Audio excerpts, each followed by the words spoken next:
Hello, everyone. Welcome back to 1.5 Degrees, the podcast where together we explore the science, solutions, and stories involved in the fight against climate change.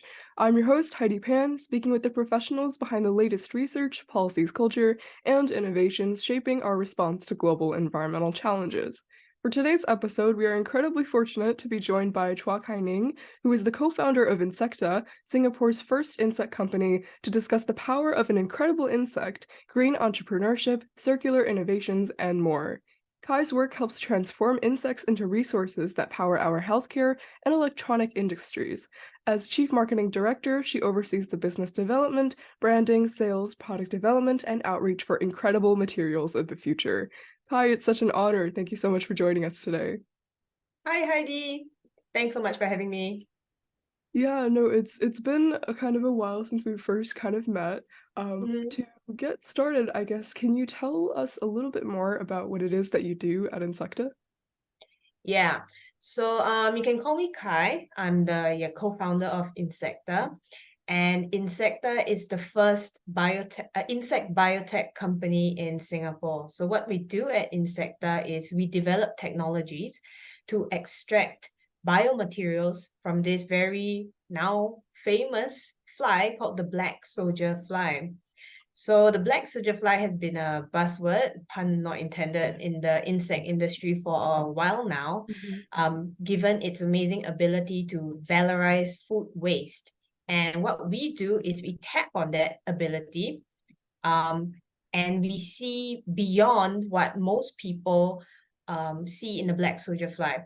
So the black soldier fly usually eats up food waste, transforms that into their body mass. Okay, they grow fat on food waste fast, and they're used as a rich and nutritious source of animal feed.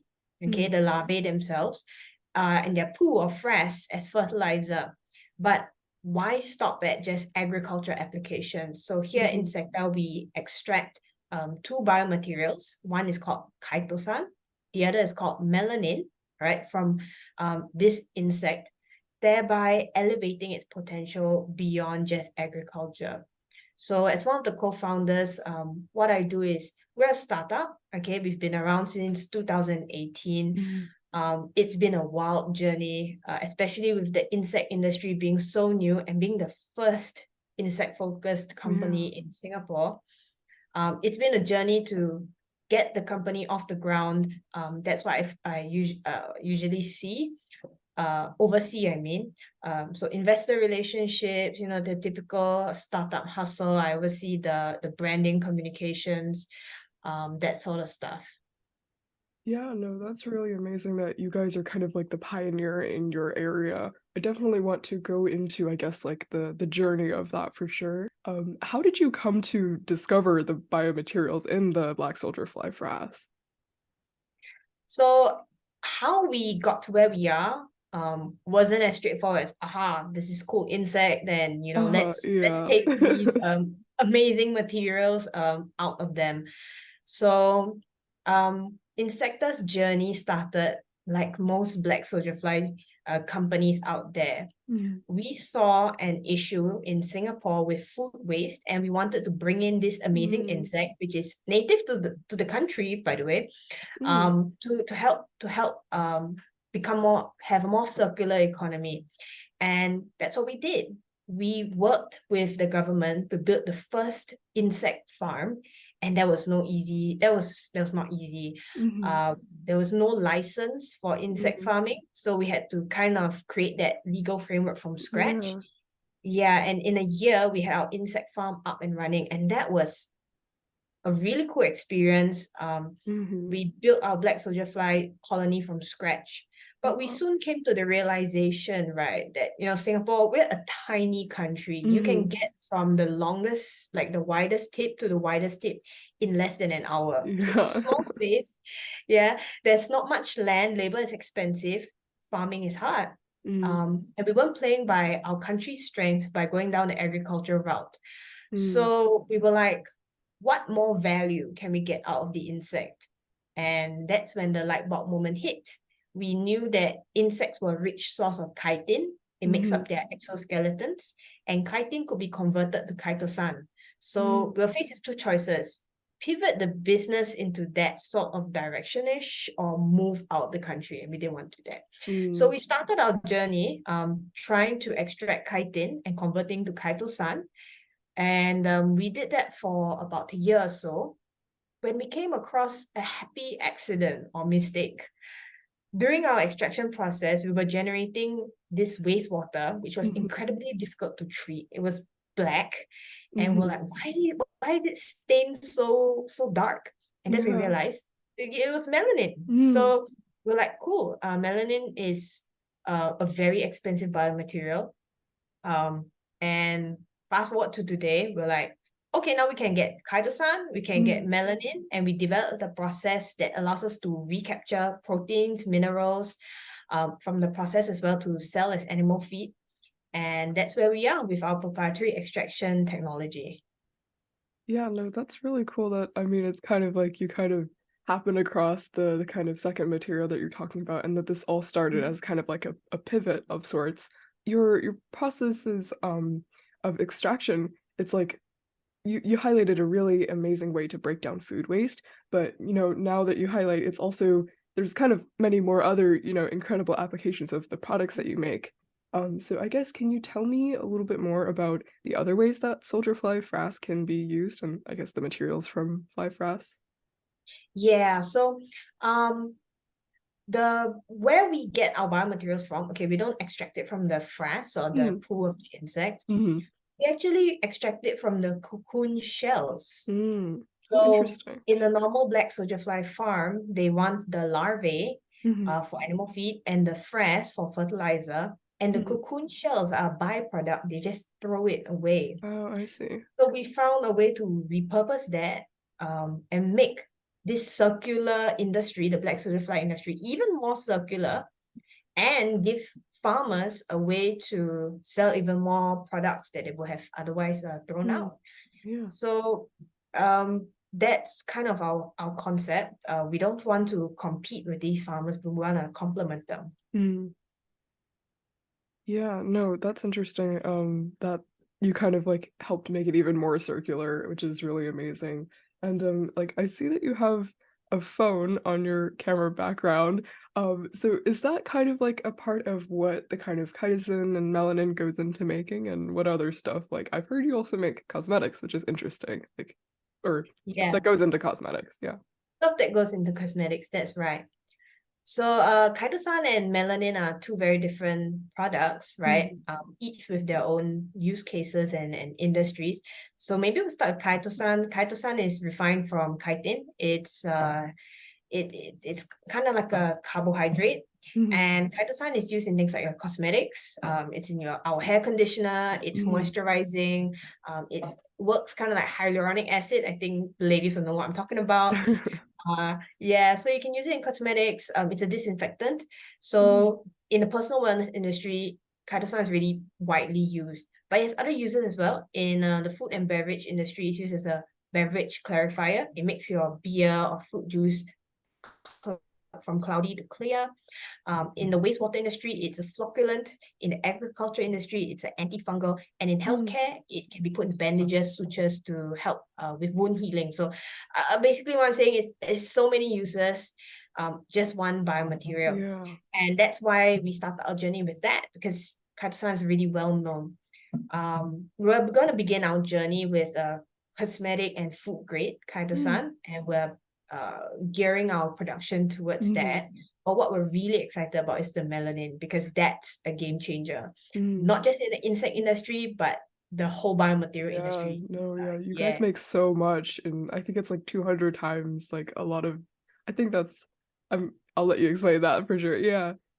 Yeah, so you're right. We make a lot of melanin compared to what's out there. And melanin, it's the pigment in our hair, our skin, our eyes, and locked up inside all of us and our pets and all the creatures in the world.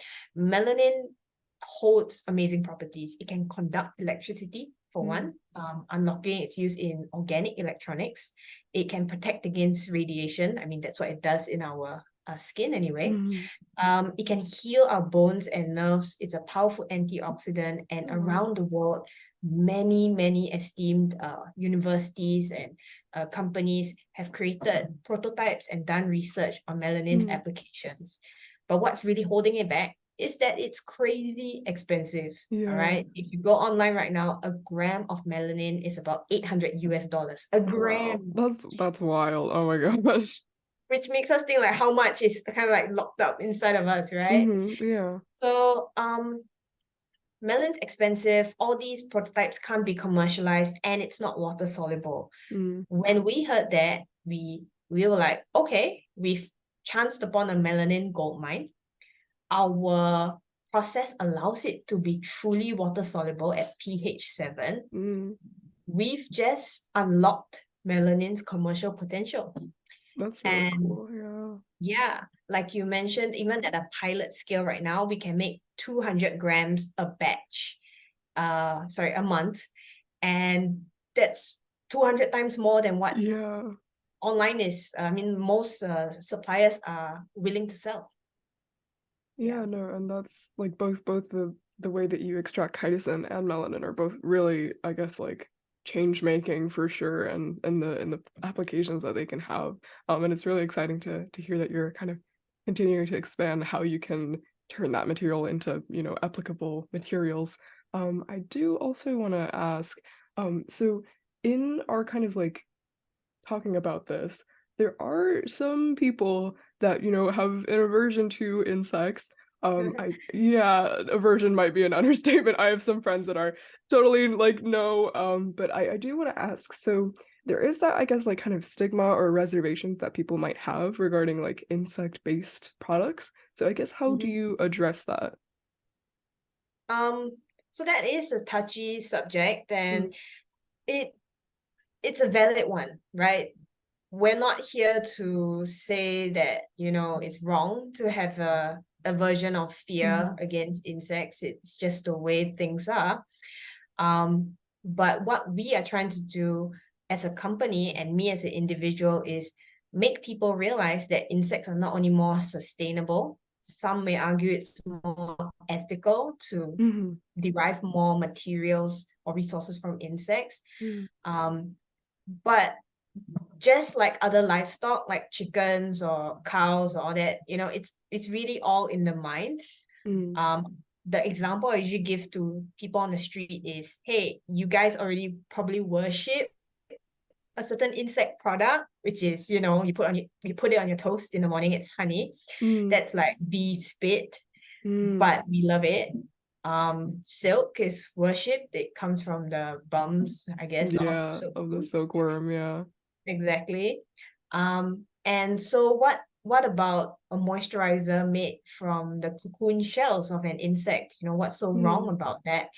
I understand the stigma of maybe consuming insects. That's like one level above a mm. product made by an Yeah, yeah. insect. So that's another like challenge to tackle for another time. So we'll take it step by step.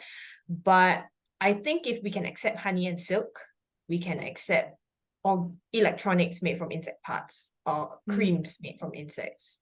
Yeah. Yeah, I mean, to me, that sounds like cool in itself that you're turning kind of like what's used in the insect, I guess, like metamorphosis process and turning that into stuff that's like commercially valuable.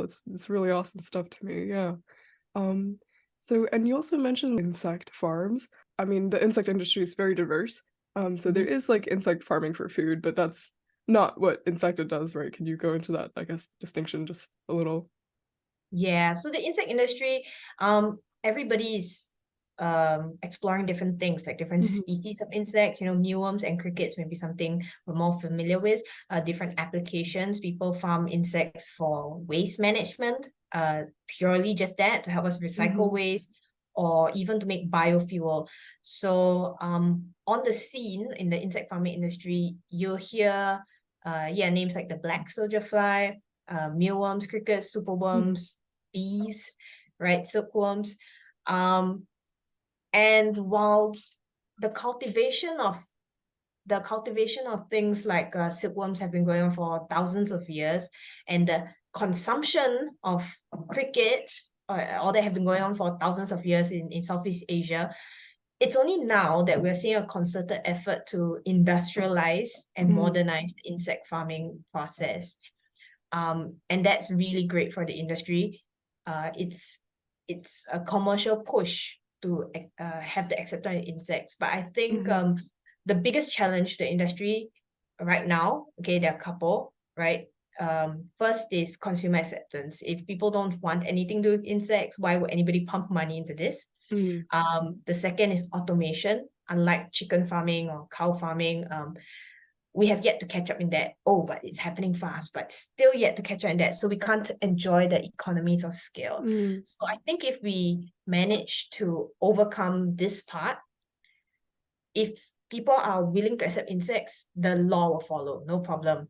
As for the science behind it, like automation, stick a couple of scientists in a room or engineers in a room for like a month and they'll figure out the world's problems. Just feed them and give them money. So it's our acceptance that we need to work on.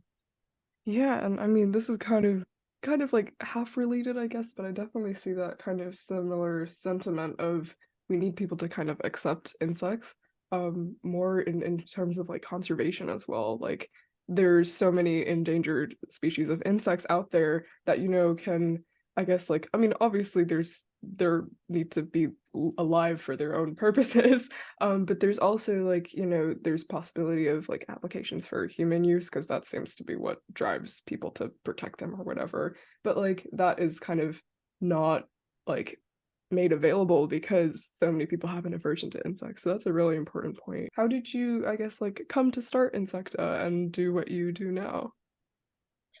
Oh yeah, it's I guess a pretty niche industry and a job. Um, so I've always wanted when I was little to be a farmer. I had no idea why, but I always wanted to do farming. I always wanted to be an entrepreneur. And growing up in Singapore, I guess those are pretty strange combination, right? We don't have the agriculture background. But growing up, I'm actually a English linguistics Oh, that's major. cool. Yeah. So it had nothing to do with insects or entrepreneurship or farming, right? And the whole idea began when I was like, you know what, I'm going to take a leap of faith and see what's out there. And I realized that Singapore, we were then, that was like 6 years ago when I started exploring this career route. We're going through something, I like the term agriculture renaissance. Food security was on the spotlight. And so the government was kind of trying to see what kind of agriculture technologies or innovations they could support. And I realized, yeah, there was a career path to this. Just the question was what? So how I got to know about the black soldier fly, and this may shock a lot of people, but I have never been an insect person. No, Oh my I am gosh. not. Yeah, I'm not an insect person, you know. And when I said farming, I always thought like vegetables or Yeah. animals, And fish. now you spend time in your rooms full of full of the black Yeah, soldier like fly. I Oh my have like gosh. insect parts in my room. Yeah. Oh my So gosh. I keep earthworms at home, Mhm. and one day my compost bin was visited by these maggots, and I was like, Oh, oh, oh, I have done interesting. something wrong, Huh. right? And but when I looked at them, they didn't look like normal maggots, and Mhm. you have Google, so I realized, oh, these are black soldier Oh fly my maggots. gosh. Wow. Yeah, yeah. So the earthworm's job were to eat food waste, and I realized these Mhm. maggots were doing like it 10 times faster. Yeah, Wow. so buy earthworms. And that's how I got to know about the black soldier fly and what they were doing around the world. So the idea was, why not do something like that in Singapore? Mm. And that's how it began. Oh my gosh, that's so cool that it just kind of happened like naturally that this kind of like even with the melanin discovery, all of this is just kind of like it happened by, I guess, good fortune. Good And fortune, yeah. yeah, yeah, no, that's really amazing. And I do want to go into, I guess, also, can you highlight maybe some key moments, challenges, turning points, I guess, that I guess helped you evolve your company to where you are, and I guess like that significantly influenced the company's growth or direction? I would say a key marker in where we are now was that crushing realization where we were still doing the farming, that we either change the business direction or stop it for good. And I think for any entrepreneur, that being faced with those is like maybe the worst or the lowest you can be in your entrepreneurship journey, right? Because if you pivot the business direction, honestly, you might as well start a new business. It's not what it was. And that was really scary for the whole team, because not only was this new for us, this would be new into the whole world. So we would be going into uncharted territory. So those were a really exciting yet anxious couple of years.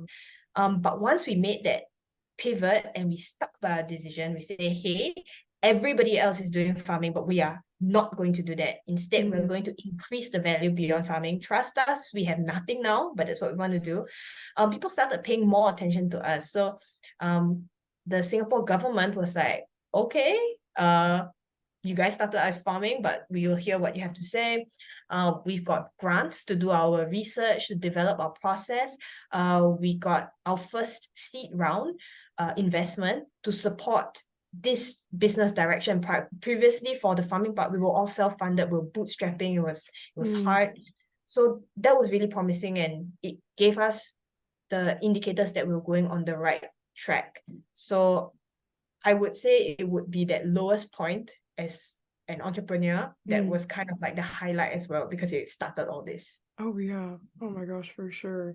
And I mean, yeah, no, I have to give props to you for that courage in the moment. I mean, to be able to go into uncharted territories. I mean, now it's all completely paid off, which is really amazing to see. It was like a lot of YOLO energy back then. A lot. Oh my gosh. Yeah. Oh geez. Yeah, I mean, but like now I guess looking into the future and I guess kind of the present. So Insecta, you recently commissioned your first pilot facility, dedicated to the extraction of chitosan and melanin, and that's like really exciting, I guess. My question would be, where do you hope to see the future of Insecta's work going? And I definitely also want to talk more about that pilot facility for sure. Yeah, so where do we see ourselves in the future? Now it's only the beginning. Our pilot is the first in Singapore, the first in the world, dedicated to chitosan and melanin extraction from insects. It it is dedicated to industrializing our lab process. So that's always for a biotech company, people say the rockiest part, right? Going Yeah. from little beakers to huge tanks, fermented tanks, for instance. Where we want to be in like a couple years' time is to be the leader in the industry when it comes to producing these high value biomaterials. We see ourselves as a value multiplier within the industry, taking this insect's value beyond just agriculture. We see ourselves attracting more attention to the insect industry from governments, from investors, when they realize, hey, it's not just animal feed, fertilizer, and oil. And we want to be basically known in the insect industry in the world for that. Yeah, no, I mean, I certainly see that happening for sure. And I mean, the work that you do is definitely very inspirational to me. I mean, it's really awesome. Again, I think I've said that a lot already. Really awesome what you guys are doing. Oh. Yeah. I do want to actually go into, so I guess what role would you see governments and policymakers playing in supporting that growth and development of the, I guess, insect-based industry in general? I see the role of the government like a guardian, right? They have the onus to keep consumers safe. Yet they also have the onus to help companies innovate. So they're kind of the balancer between those two worlds. I understand that there's a risk when it comes to piloting something new, especially when it comes to people ingesting it or using it. Yeah. So there needs to be some kind of gatekeeping, right? And go ahead, gatekeep. You don't want, I don't know, devious companies doing all sorts of crazy stuff. But what would really help companies innovate are things like clear legal frameworks that tell us what we can and cannot do, yet room for sandboxing or playing around in a Mm, safe and controlled environment that may not go into the public first, like what we had at the very start of Insecta. So there was no license for insect farming. So we worked together with the government to mm, come up with that kind of framework, and that support really, really helped us. Um, I think people, okay, when I say people, I mean governments shouldn't be too scared of innovation because there are always mm, controlled ways to introduce new things. But if we don't even start that first step, nothing's going to happen. mm. Oh yeah, that's a good point, I think. I mean, the government definitely has a unique and sole kind of ability to kind of be that guardian and guide the innovation that we really need, and in terms of not only, I guess, innovation in your companies, what you guys are doing, but also like environmental related and climate related. There's so much that there's And they that have a hard uh, job, okay? no, You I know, mean, oh, yeah, absolutely. I mean, yeah, no, I mean, I kind of want to go into policy making, and already like from the outside, it's like, oh, that's a daunting task, and we call on them for so much. But I mean, people like to rag on policymakers, but they have a hard job. I do hmm see that, and I do appreciate, especially the hmm Singapore government, how they try to help. yeah, no, that's really important and really awesome that again the government supported you guys and in your innovation. Yeah. So I guess to kind of like close off, this is kind of like an advice section. If you could turn back time to you who was starting at the, I guess, at the start of this process, butterfly effects aside, that's not the insight we're talking about. What is some advice that you might give to yourself? Um, oh, that's a good one. If I had to turn back time, I would say confidence was something that all entrepreneurs really need. Mm, Confidence. I think sometimes people mistake confidence for complacency. So I was really afraid of being complacent, like mm, going into something and not being ready for it. But the truth is, you'll always not be ready, right? So going in it with confidence, meaning that, okay, I don't know anything, I'm here, I'm ready to learn. It's a better mindset than like holding back because you're afraid that you can't mm, do it. So with the insect industry and with startups and all that, I always like, okay, I'm waiting for somebody to tell me how to do it or a mm. model. But I think pretty early on, maybe like a year or 2 years, oh, You are the model. we The are the model in the model. making. Oh my Yeah, gosh. I think Oh. it was when the Singapore government started to like, ask questions like in consultancy and Mm, overseas and around the world. We started to get media attention like from BBC or South China Morning Post, and they were asking us our opinion as the first, and we're like, oh yeah, shit, we are the model, so there's no so we're like, okay, might as well just wing it now.